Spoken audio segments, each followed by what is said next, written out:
अस्सलामु अलैकुम वरहमतुल्लाहि वबरकातुहू। अल्हम्दुलिल्लाहि कफ़ा व सलामुन अला इबादिहिल्लज़ीना इस्तफ़ा, अम्मा बाद। मोहतरम नाज़रीन किराम, आसान दर्स कुरान के अंदर 22वें पारे का चौथा रुकू है, जिसके अंदर 6 आयतें हैं। सूरह अहज़ाब सूरह नंबर 33 में आयत नंबर 53 से आयत नंबर 58 तक। औज़ु बिल्लाहि मिनश शैतानिर रजीम, बिस्मिल्लाहिर रहमानिर रहीम। या अय्युहल्लज़ीना आमनु ला तदखुलू बुयूतन नबी इल्ला अन युअज़ना लकुम इला तआमिन गैर नाज़िरीन इनाह वलाकिन इज़ा दुईतुम फदखुलू फ़इज़ा तइमतुम फंतशिरू वला मुस्तअनिसीन लिहदीस इन्न ज़ालिकुम कान युअज़िन नबिय्य फ़यस्तही मिनकुम वल्लाहु ला यस्तही मिनल हक़ वइज़ा सअलतुमूहुन्ना मताअन फ़सअलूहुन्ना मिन वराइ हिजाब ज़ालिकुम अत्हरु लिक़ुलूबिकुम व क़ुलूबिहिन वमा कान लकुम अन तुज़ू रसूलल्लाह वला अन तन्किहू अज़वाजहु मिन बादिही अबदा इन्न ज़ालिकुम कान इंदल्लाहि अज़ीमा। ऐ ईमान वालो, जब तुम्हें इजाज़त न दी जाए नबी सल्लल्लाहु अलैहि वसल्लम के घरों में जाया न करो। जब दावत दी जाए तो खाने पकने तक इंतज़ार में बैठे मत रहो, बल्कि जब बुलाया जाओ उस वक्त जाओ और खाना खाकर जल्दी वापस हो जाओ और वहीं बैठकर आपस में बातचीत करने न लग जाओ। बेशक तुम्हारी इस हरकत से नबी सल्लल्लाहु अलैहि वसल्लम को तकलीफ़ पहुँचती है, लेकिन वह तुमसे शर्माते हैं और अल्लाह हक बात बयान करने से नहीं शर्माता। और जब तुम नबी सल्लल्लाहु अलैहि वसल्लम की बीवियों से कोई चीज़ मांगो तो पर्दे के पीछे से मांगो। ऐसा करना तुम्हारे दिलों और उनके दिलों को पाक रखने के लिए बहुत अच्छा है। और ईमान वालों, तुम्हारे लिए हरगिज़ जायज़ नहीं कि तुम रसूलुल्लाह सल्लल्लाहु अलैहि वसल्लम को तकलीफ़ दो, और ना ये जायज़ है कि आपके बाद आप सल्लल्लाहु अलैहि वसल्लम की बीवियों से कभी भी शादी करो। बेशक ये अल्लाह के नज़दीक बड़े गुनाह का काम है। इन तुब्दू शैअन औ तुख़्फ़ूहु फ़इन्नल्लाह कान बिकुल्लि शैइन अलीमा। ऐ ईमान वालो, चाहे तुम कोई बात ज़ाहिर करो या छुपाओ, बेशक अल्लाह हर चीज़ को खूब अच्छी तरह जानता है। ला जुनाह अलैहिन्न फ़ी आबाइहिन्न वला अबनाइहिन्न वला इख़वानिहिन्न वला अबना इख़वानिहिन्न वला अबना अख़वातिहिन्न वला निसाइहिन्न वला मा मलकत ऐमानुहुन्न वत्तक़ीनल्लाह इन्नल्लाह कान अला कुल्लि शैइन शहीदा। औरतों पर अपने बापों से पर्दा न करने में कुछ गुनाह नहीं, और न अपने बेटों से, और न अपने भाइयों से, और न अपने भतीजों से, और न अपने भांजों से, न अपनी किस्म की औरतों से, और न लौंडियों से। और ऐ औरतों, अल्लाह से डरती रहो, बेशक अल्लाह हर चीज़ पर गवाह है, बेशक अल्लाह हर चीज़ को देख रहा है। इन्नल्लाह व मलाइकतहु युसल्लूना अलन नबी या अय्युहल्लज़ीना आमनु सल्लु अलैहि व सल्लिमू तस्लीमा। बेशक अल्लाह और उसके फ़रिश्ते नबी सल्लल्लाहु अलैहि वसल्लम पर दरूद भेजते हैं। ऐ ईमान वालो, तुम भी उन पर दरूद भेजते रहो और खूब सलाम पढ़ते रहो। इन्नल्लज़ीना युज़ून अल्लाह व रसूलहु लअनहुमुल्लाहु फ़िद दुनिया वल आखिरह व अद्द लहुम अज़ाबन मुहीना। बेशक जो लोग अल्लाह और उसके रसूल सल्लल्लाहु अलैहि वसल्लम को तकलीफ़ देते हैं, अल्लाह उन पर दुनिया और आखिरत में लानत फिटकार भेजता है और उनके लिए रुसवा ज़लील करने वाला अज़ाब यानी जहन्नम तैयार कर रखा है।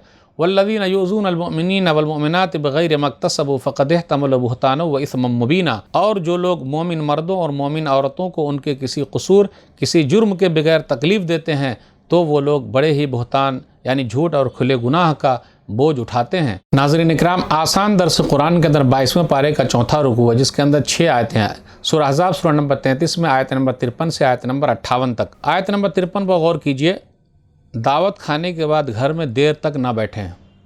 जब कोई दावत दे, जाइए, खाना खाकर फ़ौरन वापस हो जाइए। फ़ैज़ा तइमतुम फंतशिरू वला मुस्तअनिसीन लिहदीस। आगे कहा, अल्लाह ताला हक बात बयान करने से नहीं शर्माता। अल्लाहु ला यस्तही मिनल हक़। अल्लाह ताला हक बात बयान करने से नहीं शर्माता। फिर आगे ये बयान किया जा रहा पर्दे की अहमियत के बारे में। वइज़ा सअलतुमूहुन्ना मताअन फ़सअलूहुन्ना मिन वराइ हिजाब ज़ालिकुम अत्हरु लिक़ुलूबिकुम व क़ुलूबिहिन।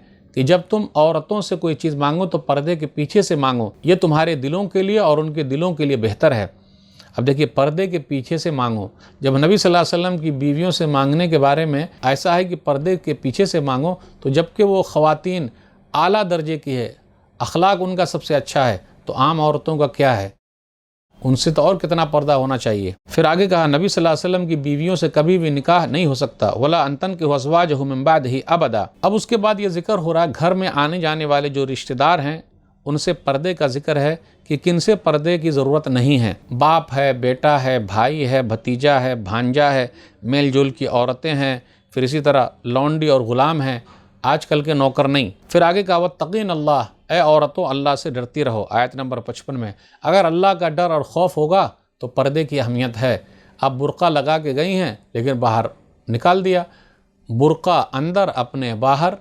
ऐसी कितनी है परीज़ादियाँ, औरतें, ख़वातीन जिनका चेहरा किसी ने नहीं देखा, लेकिन शादी ब्याह के मौके पर ग्रुप शक्ल में वो फ़ोटो लेती हैं, और जो फ़ोटो खींचने के लिए आता कैमरामैन उसके सामने पूरा चेहरा खोल कर और वैसे ही फ़ोटो खिंचवाती हैं। तो क्या कैमरामैन से पर्दा नहीं है क्या? اور شادی بیاہ میں تو یہ تو ہو ہی رہا ہے. کچھ خواتین ایسی ہیں پردے میں تو نکلتی ہیں، لیکن کس طریقے سے وہ اگر ٹرین میں چڑھ رہی ہیں، بس میں چڑھ رہی ہیں، کہیں بھی چڑھ رہی ہیں، اپنا پردہ نکال دیتی ہیں. پھر جب اپنا گھر آ گیا تو پھر دوبارہ پردہ لگا لیتی ہے. انسانوں سے پردہ، اللہ کے حکم سے پردہ کرنا، رسول اللہ صلی اللہ علیہ وسلم کی محبت میں پردہ کرنا، اللہ کی محبت میں پردہ کرنا ہے. انسانوں کو دکھانے کے لیے پردہ نہیں کرنا ہے. سارے انسان اگر اندھے بھی ہو جائیں پھر بھی پردہ کرنا ہے، اللہ کو خوش کرنے کے لیے، نبی صلی اللہ علیہ وسلم کی باتوں پر عمل کرنے کے لیے. تو اس لیے پردہ یہ سب سے اہم چیز ہے، یہ حفاظت کے لیے ہے. نبی صلی اللہ علیہ وسلم پر درود و سلام کا ذکر ہے، اس لیے جب بھی نبی صلی اللہ علیہ وسلم کا نام آئے صلی اللہ علیہ وسلم پڑھیے اور درود ابراہیمی پڑھتے رہیے. صحیح بخاری کتاب حدیث الانبیاء حدیث نمبر 3370. یہ میڈ ان مدینہ ہے. اللہم صلی علی محمد وعلی آل محمد کما صلیت علی ابراہیم وعلی آل ابراہیم انک حمید مجید. اللہم بارک علی محمد وعلی آل محمد کما بارکت علی ابراہیم وعلی آل ابراہیم انک حمید مجید.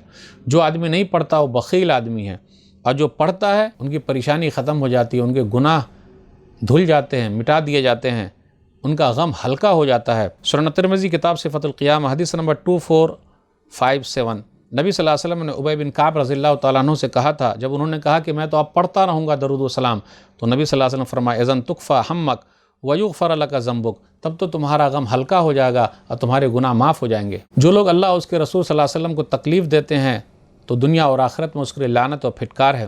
اللہ کو تکلیف دینا مطلب کیا ہے؟ وہ کام کرنا جو اللہ کو پسند نہیں ہے، یا یہ کہنا اللہ کے لیے بیٹا ہے، اولاد ہے، یا اللہ کے لیے بیوی ہے، نعوذ باللہ، یا زمانے کو گالی دینا، بہت برا زمانہ آ گیا، جبکہ اللہ کہتے ہیں میں خود زمانہ ہوں، پورے معاملات میرے ہاتھ میں ہیں. پھر نبی صلی اللہ علیہ وسلم کو گالی دینا، جیسے شاعر کہنا، جادوگر کہنا، نبی صلی اللہ علیہ وسلم پر الزام لگانا، ان کا کارٹون بنانا، گاہے بگاہے ان کے خلاف کچھ بولنا. تو جو لوگ نبی صلی اللہ علیہ وسلم کی شان میں گستاخی کرتے ہیں، دنیا اور آخرت میں اس کے اوپر لعنت ہے. پھر اسی طرح جو لوگ ایمان والوں کو تکلیف دیتے ہیں تو وہ بھی بڑے گناہ میں ہیں. ایمان والوں کو تکلیف نہیں دینا چاہیے، بدنام نہیں کرنا چاہیے، ان کے اندر کمی نہ نکالے. صحابہ کرام کو جو لوگ گالی دیتے ہیں وہ اپنے آپ کو مسلمان نہ کہے. اسی طرح جو اسلام کو بدنام کرنے میں لگے ہوئے، مسلمانوں کو بدنام کرنے میں لگے ہوئے ہیں، وہ بڑے گناہ کا کام کر رہے ہیں. تو ناظرین اکرام، آج کے درس میں بس اتنا ہی.